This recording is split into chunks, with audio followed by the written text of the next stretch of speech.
সবার জীবনে সুখ আসে না, সুখটাকে নিজেকেই গড়ে নিতে হয়।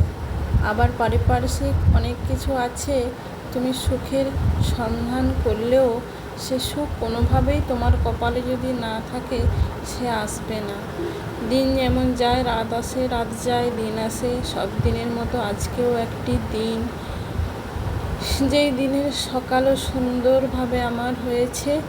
এই সুন্দর সকালটা নিজেকে খাপ খাইয়ে নেওয়ার জন্য, অস্তিত্বের কাছে জীবনকে বাঁচিয়ে রাখার জন্য আজকে সমস্ত কাজকর্ম সেরে একটু নিজের জন্য সময় বের করালাম।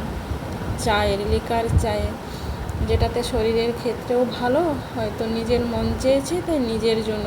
কজন মানুষ আছে নিজের জন্য ভাবে, বিশেষ করে আমাদের মা কাকিমাদের তো দেখে এসেছি নিজের জন্য ভাবে না।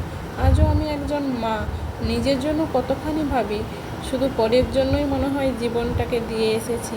না, নিজের জন্যও সময়টাকে রাখতে হয়।